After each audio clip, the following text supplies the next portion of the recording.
What's up guys, it's Meg and welcome back to Meg After Dark. Today we are talking about the latest episode of The Walking Dead. It's season 8, episode 1 called Mercy. What did you guys think of that episode last night?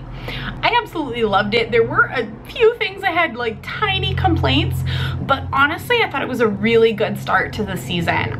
Before we get started with the review, I wanted to say hi and welcome to my new subscribers. I did have quite a few sign up last night after the episode aired, so welcome. I'm really happy that you guys are here.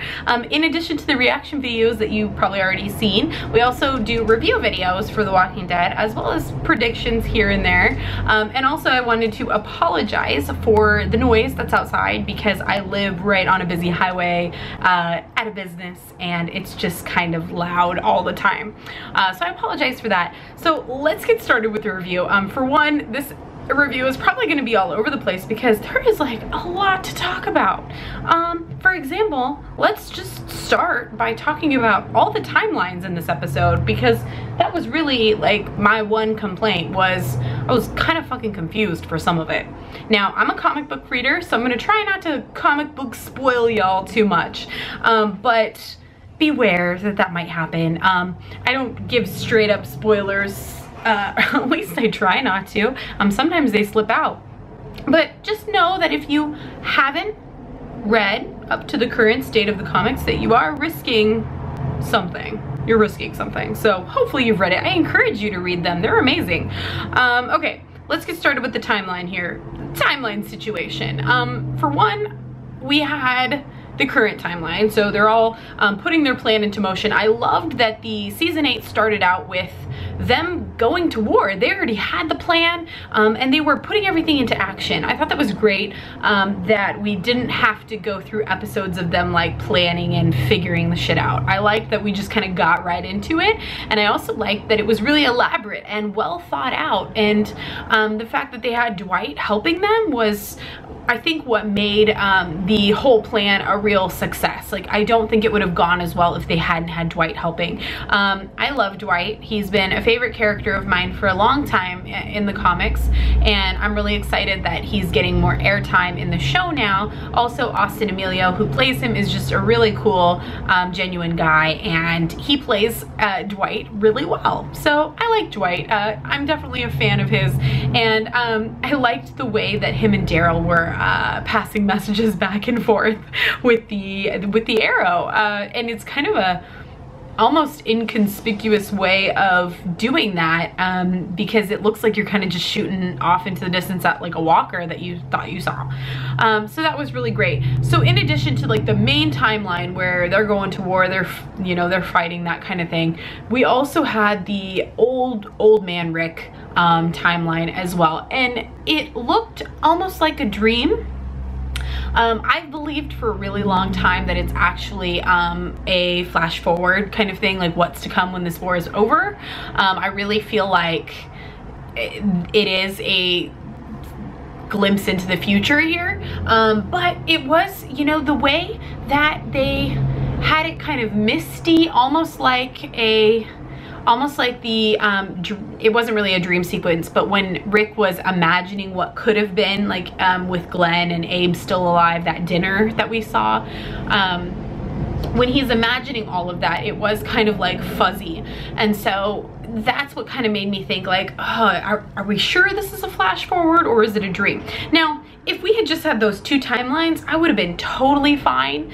But then we have this third thing going on with Rick with the bloodshot, like the red rimmed eyes, and he looks like he's crying and he's sweaty, and he looks like back in season 7 when Glenn and Abe were killed.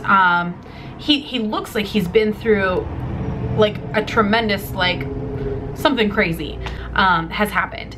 And so there's that as well, and we kept getting glimpses of that in addition to glimpses of the future as well as the main timeline, and it just kind of threw it all off for me a little bit. And maybe I just need to go back and watch again. Maybe I'm just not understanding it. If you guys have like figured it out, feel free to let me know in the comments. I don't know everything about The Walking Dead. I will not even claim to. I am wrong a lot, but I kind of it felt more, it made the episode feel more like a puzzle to me, where I felt like I had to try and figure out what was going on, like why they were showing us this. Whereas if they had just shown us like the future Rick or the dream Rick, whatever that was, it would have been like, okay, like maybe this is a dream or maybe this is a flash forward or something like that. Like it would have made more sense. But what I thought was really interesting, and you may or may not have caught this, but when Carl meets this new character, I think this is a character called Sadiq from the comics. We won't get into him at the moment, but I know we're definitely going to see this character again. When Carl hears him talking and is trying to figure out where it's coming from, the guy says, "My mercy prevails over my wrath," and he's quoting a phrase. I think he said it was a phrase from the Quran. And he says, "My mercy prevails over my wrath." So at some point later on in the episode, Rick is like mumbling words, and he's the red-eyed, red-rimmed Rick with tear going down his face, and he mumbles, "My mercy prevails over my wrath." I think. I have not gone and watched it again, but I am like 90% sure that's what he says, because he's talking about his mercy there. I feel like he is quoting that. So I feel like that is a legit time flash forward there. It's not fuzzy or anything. I feel like it is a flash forward, and I'm guessing that it is a flash forward to the end of the war. And I feel like it has something to do with Negan at the very end of the war. So that is a little hint towards the comic book. You comic book fans know what I'm talking about. I feel like maybe that's that scene, but I'm not entirely sure. And we also had a moment where Rick was standing over the graves that appeared to be Glenn and Abe's graves. Now, a couple people have come to me and said, I don't think those are Glenn and Abe's graves. I think that it's Michonne and Judith, or Carl and Judith, or Carl and Michonne, or a variety of characters. I really don't think that any of them, I mean, I'm not certain about Judith, but I am certain Michonne and Carl are not gonna die here. I would bet everything I have on it. I can't say for sure about Judith, but I feel really confident in saying that the old man Rick scene is the future. I just don't know how it connects to this episode very well. But I feel it. I feel it deep down. I feel like that's what it is. So it's kind of been interesting that the beginning of the episode, we have this Sadiq, hopefully Sadiq character saying, "My mercy prevails over my wrath," and then it's connected to later in the episode, Rick is crying and has this horrible look on his face and is mumbling this. So I feel like I feel like we know this character is gonna come back. Okay, I have gone on that long enough. God, I've talked about it for 8 minutes already. This is gonna be an incredibly long review. Let's go back to more of the beginning of the episode. Let's talk about the teddy bear walker. So we knew that there was going to be a throwback to season 1, episode 1 in this premiere. We knew it because we've seen it online, and it mirrors some scenes from season 1, episode 1 very closely. And it's a really nice tribute with Carl instead of Rick, kind of going through the same motions that Rick did. Now, what we didn't see in that preview was that shocking teddy bear girl, grown-up girl, teddy bear grown-up teenage girl, something like that, at the end in the season 8 premiere.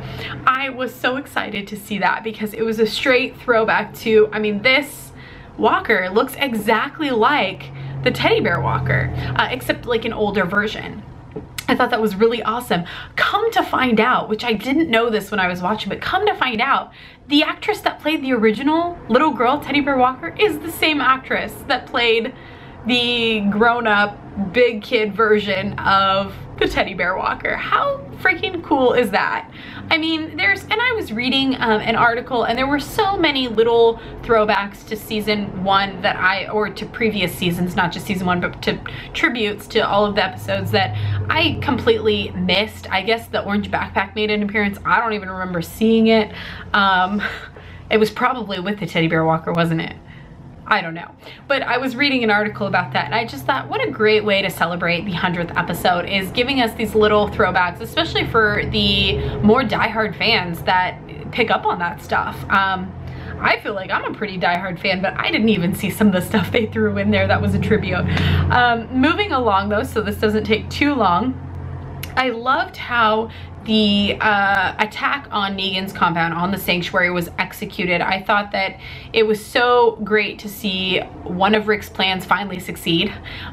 They have had good plans in the past with Negan, but Negan has always thwarted them. Really, it's twice now, you know. They tried to get, when they were trying to get Maggie to the hilltop, they had a plan, they were thwarted, they lost. I mean, it was a horrible time. Then when they got the garbage people, they were thwarted then as well. You know, like, they continually try and have failed with attacking Negan. And so I loved that.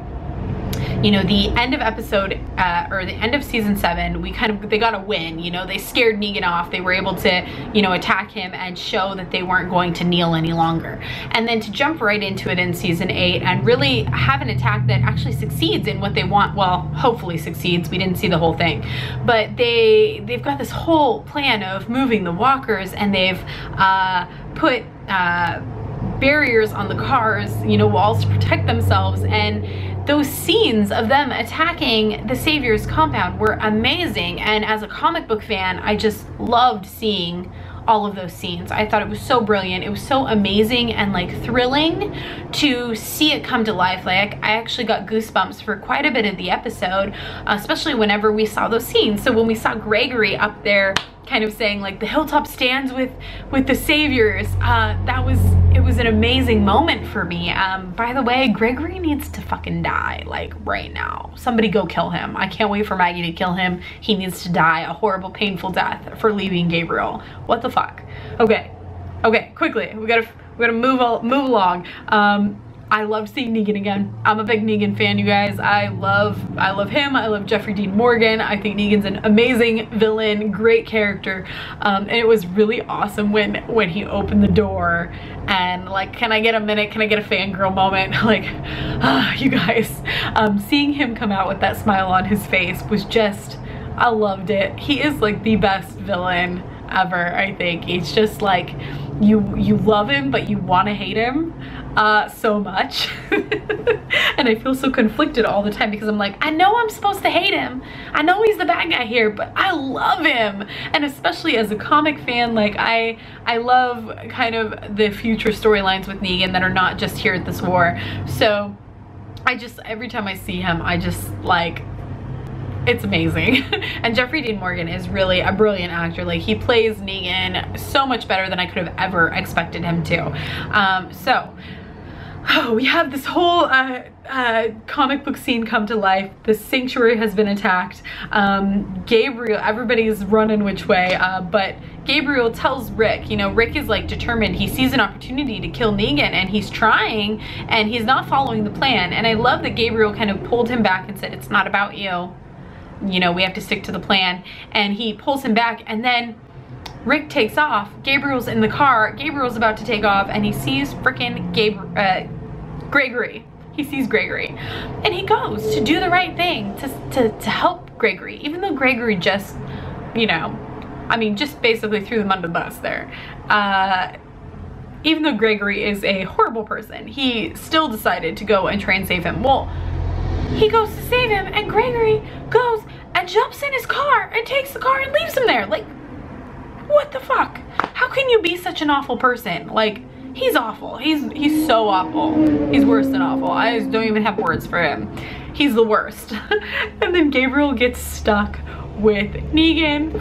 I can't wait to see more of that. I just think it's so perfect. I love it so much. And that's actually a portion of the comics that I can't remember. I know it wasn't Gabriel that got stuck with Negan. I don't even know if anybody did get stuck with Negan in the comics. I can't remember that part. But let's keep moving along here before we get on too much of a tangent. Excuse me, I dropped something. Before Rick took off, he took a Polaroid of the sanctuary, of it, like the gate burning, walkers pouring in. He takes a picture of it, a Polaroid. And I love that moment because if you remember, Negan took Polaroids of all of his Lucille victims, and that was like the worst thing ever. Like, I hated it in season 7 when we saw him take, or we didn't see him, we saw one of his minions take Polaroids of dead Glenn and Abe, and I thought, God, that's just so sick and disgusting. And I loved how Rick actually went and took a Polaroid of the sanctuary falling down. I thought that was pretty amazing. There's been a lot of comments on the bullets and shooting all of the windows. My other complaint for that is, I believe that in the comics, the point of shooting at the windows was to allow the walker herd to be able to get into the Savior's compound. But what I didn't quite understand was why they were shooting all of the windows way up high, because the walkers can't climb up there, you know, like, it's not World War Z where they just climb on top of each other and build themselves a ladder. So I thought that was a little odd. And I don't know, like, to me it didn't seem like they were actually trying to shoot saviors. It seemed like they were very purposely shattering all of the windows. So my other thought was maybe they're just trying to destroy the place, you know? They've let the walkers in, they're making it uninhabitable anymore. And if they take out some of the saviors on the way, that's great as well. That's kind of my thought on that. So we come to the end of the episode and it seems like everything's ending on a good note. Like, yeah, they've succeeded in doing something. And it just ends on like such a high note that I feel like things are gonna go downhill from here. I just have a really bad feeling about like the next episode or the next couple episodes. Like, our groups are still divided, I think, and it was a bit confusing in the episode because at the very end, we are brought back to Rick's motivational speech again, which this speech was actually happening before they went and started their whole plan, I believe. So it got a little bit confusing there because when the episode ends, it feels as if everything is sort of coming to a close, when in reality, everything is still very much in progress here. You know, the walkers are still on their way into the sanctuary. Carol's group that she's with, and I believe she's with the kingdom, right? God, now I'm a little bit, all my images in my head are jumbled, but I'm pretty sure she's with the kingdom there. They are attacking, they've gone to attack an outpost while the sanctuary is being attacked as well. So they're kind of trying to get them everywhere. So they're going and attacking this outpost, it looks like, and that's kind of left up in the air. And I believe that one of the previews for that we saw, like the Comic-Con trailer, we saw Shiva and the kingdom getting attacked in the woods. I kind of feel like that's coming really soon, and that's definitely part of this. So it's not all good, obviously, and I feel like something bad could happen. You know, we start this episode on such like a great high note. Well, we all know people are gonna die. We know that it's not gonna be all roses the whole rest of this season, so we know things are gonna get bad real quick. And I have a feeling it's coming in this next episode. So things are definitely hanging in balance here, and even though the episode ended kind of on this high, we still know that we're gonna get kicked really soon here. Probably in the next episode some shit's gonna go down.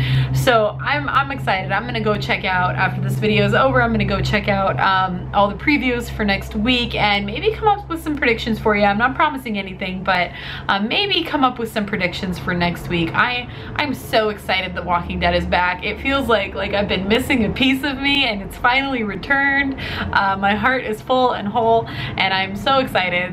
So if you guys have watched this video to the very end, please give it a thumbs up and thank you so much.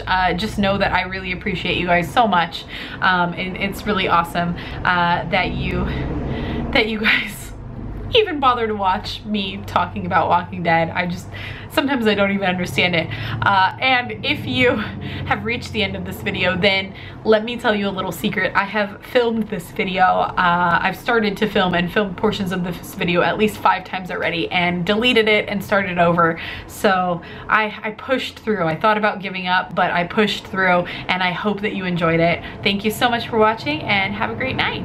Bye.